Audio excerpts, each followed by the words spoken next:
Hi,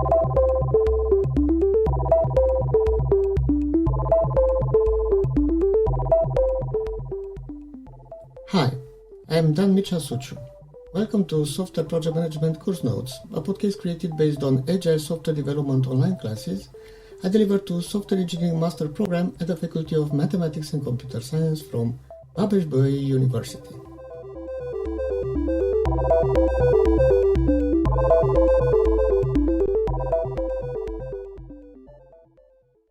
Let's continue with the complex situations. Now, as I said, here there are a lot of things we don't know, a lot of unknowns. And as I said, when I talked about complex systems, here the relationship between cause and effect appears in hindsight. So when we go backwards from the effect to the cause. It doesn't mean that the objective is not clear, but there are a lot of details about how to achieve that objective, which are not there, which are not clear. We don't know, or we don't have any clue. There is a big fog there. Now, it is not something we can predict in such a situation, and it is not a good idea to try and have best practices to solve a given complex problem. Also, the experts are not useful because there are so many things we don't know that we don't have any expert that met such a situation. So we cannot do that analysis phase we had when we talked about complicated problems, because there is a lot of data which are missing and we cannot analyze. So it's like learning riding a bike. Learning to ride a bike is not a complicated problem. It is a complex problem. If it was a complicated problem, we had a manual, a book called How to Ride a Bike, something like this. We just have to read it to learn it by heart, and at the end, after we finish that manual or that book, we can say, now I know how to ride a bike. I'm just going there, go on the bike, and I'm able to ride it. But it's not the case, isn't it? We cannot do it in this way. It is actually a complex problem. We have to try to ride the bike. Maybe we will fall. Maybe I don't know. We cannot go more than 1 meter or 2 meters, and we will lose our equilibrium, and so on. But each of these experiences give us some data, and we will learn from these experiences, so that next time we can go more meters.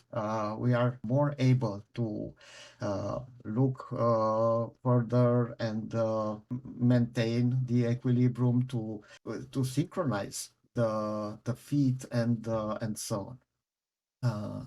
But this happens in time, and some of us will learn to ride the bike faster. Others will learn to ride the bike in more time. We will succeed eventually to ride that bike, but this learning process is different from one person to another, because it is actually a learning process. We don't know a lot of things from the beginning, and we will learn about them during this process. And again, there is a very important difference here between explicit knowledge and implicit knowledge. Knowing to ride a bike is an implicit knowledge. What does it mean? And let me start with the explicit knowledge. Explicit knowledge is that knowledge, those things we know, and we are able to explain others what we know. We are able, using some logic, using some logical arguments, to transfer our knowledge to other people. This is the explicit knowledge. Implicit knowledge is knowing something you are not able to explain. And for instance, riding a bike is something we could know, but we are not able to explain what actually we do that we ride that bike. It is very difficult to explain the other ones what we do. What exactly we do that we are able to remain on that bike in equilibrium and just go forward. It is very, very complex, but we know that thing. We know that we know to ride the bike. That is very difficult to explain. Another complex example, another complex problem is, I don't know, brain surgery or heart surgery. When such a doctor goes to enter to do such a surgery, such an operation, if you stop the doctor and ask him, hey, how much it will take to finish the operation? Maybe we'll receive an answer like it will take between 2 hours and 12 hours. At that moment, we are pretty scared because we will ask ourselves, he knows what he does, he knows what he's doing, because is he a specialist? He did the same thing again in the past or not? Does he have experience in doing this surgery? And the answer is yes, he's a specialist in this kind of surgery. But anyway, there are still a lot of things he doesn't know about the patient who waits him on that operation room, on that surgery room. He has a lot of, I don't know, results, analysis, blood analysis, I don't know, scans, and so on. But there are still a lot of things that doctor will discover during the operation, and he has to react based on those things. He cannot anticipate them. It is complex. The only thing he can tell me is that it will not take less than 2 hours, and certainly it cannot take more than 12 hours. But at that moment, he doesn't know exactly how much it will take. He will try a lot of standard things, but based on the reactions of the patient, he has to do different things. He has to react in a different way. And again, I have to say this again, he cannot anticipate from the beginning that this will happen.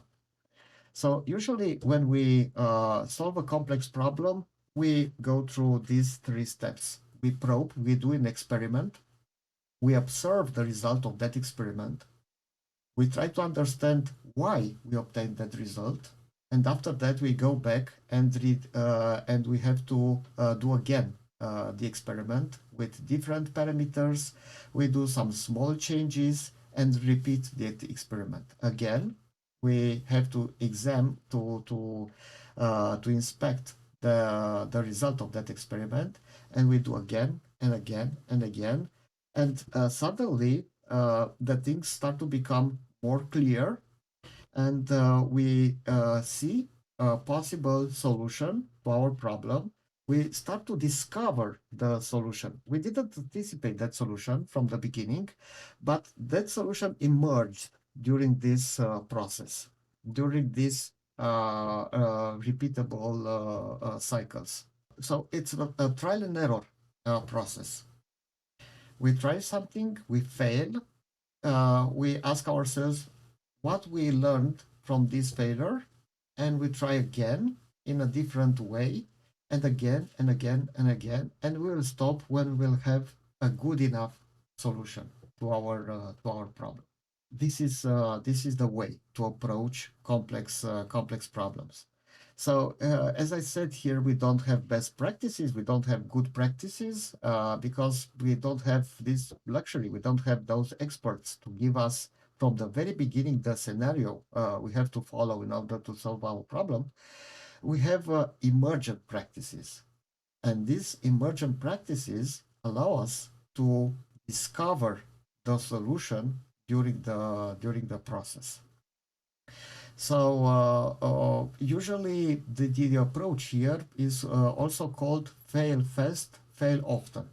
We have a lot of failures, and this is the reason why we need a safe to fail environment for solving complex problems, because we will fail a lot, and we will learn from our failures. Now, most of agile methodologies, most of agile practices are actually emergent practices. They propose to solve a problem or to, I don't know, run a project through some development cycles. Each development cycle has a certain duration, and at the end of that cycle, we obtain something based on what we will get some feedback from the customer, from our client, from the project sponsor, or from the final user. After we get that feedback, we know what exactly we have to fix, what exactly we have to change to obtain a better result. And again and again and again, we go again and again through these cycles till our client will tell us that's good enough. You've already developed something which helps me to achieve my objectives, which helps me to achieve my business objective, which brings value to my business. Let's continue with another problem and solve it in the same way, because again, that problem is a complex problem, and it is not a good idea to have a waterfall way of working implemented here, because in waterfall we used to develop a very detailed plan from the very beginning of the project. But when we have a complex project, we are not able to do such a detailed planning, because again, we don't know a lot of things. We'll discover those things during the project. And usually, software development projects are here. Most of software development projects are complex projects. There are a lot of other projects which belong to the same category, but the best example of a complex project is a software development project. Why? Because there are so many variables. There are so many things we don't know. Usually, a client of a software or a sponsor for a software development project doesn't know what he wants. Uh, Maybe this sounds too strong, but this is the truth. It doesn't mean that he doesn't know the main objective, or the main objective of the project is not clear. It is clear, but there are a lot of details that customer or that client doesn't know. So the specifications of such a project are not complete at the beginning of the project. Those specifications will be changed very frequently during the development of the project. A lot of things, a lot of new specifications, a lot of new requirements will appear during the project. And most of these requirements are called emergent requirements. What is an emergent requirement? Is something you discover that you need after using the product. So it's something that you are not able, you identify that you need before testing, before using that product. Only after you have, I don't know, a prototype or an intermediate version of that product, you start to use it and you say, this is better to be a little bit, I don't know, to do this in another way. This we can change this and this, but you realize and you are able to identify these things only at that moment. You are not able to anticipate that you will have that need. And this is an emergent requirement or an emergent specification. Now, in chaotic problems, there is no connection, there is no relationship between cause and effect. The only wrong decision here is indecision, to not do anything. We don't have time to look at the script. We don't have time to do an experiment, and we have to act. So the approach is based on these three steps, and the first step is act. You have to act immediately. in order to stabilize the problem. Let me give you some examples here too. For instance, let's suppose that we stay in I don't know, in our bedroom, reading a book, and suddenly there is a fire, a huge fire in the kitchen. So it's not a good idea to call an expert. It's not a good idea to do some experiments.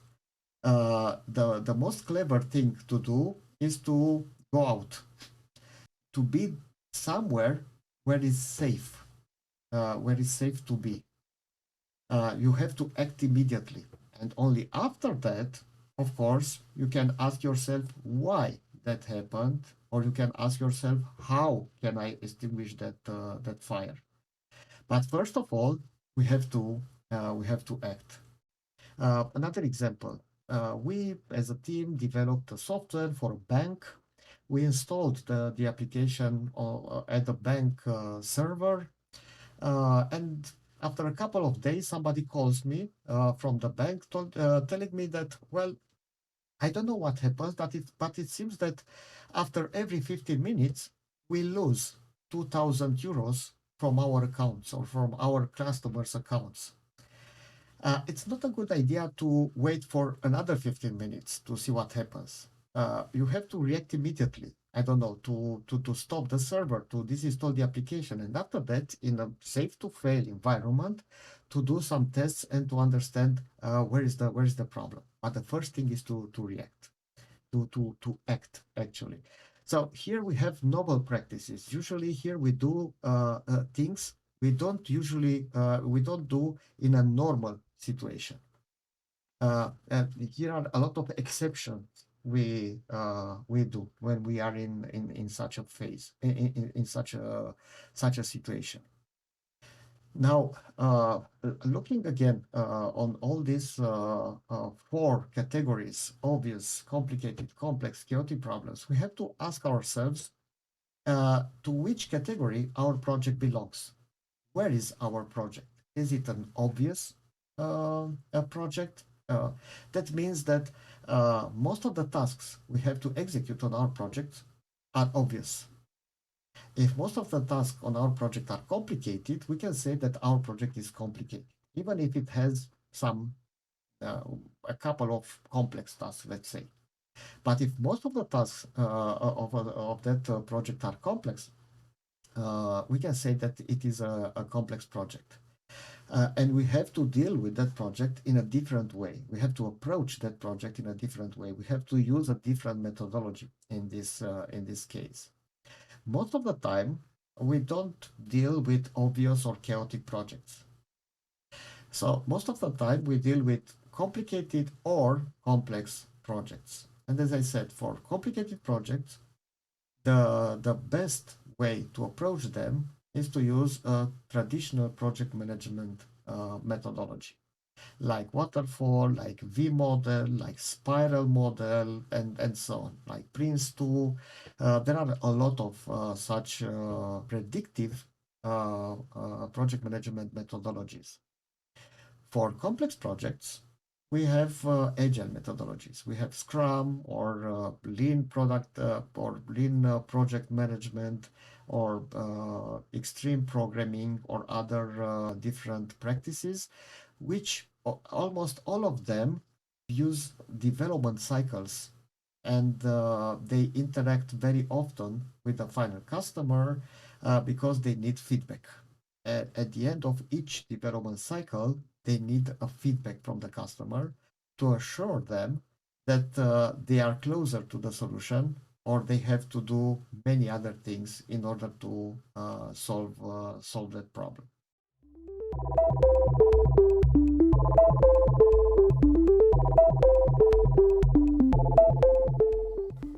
Thanks for listening to Software Project Management Course Notes. If you enjoyed this episode and you'd like to help support the podcast, please share it with others, post about it on social media, or leave a rating or a review.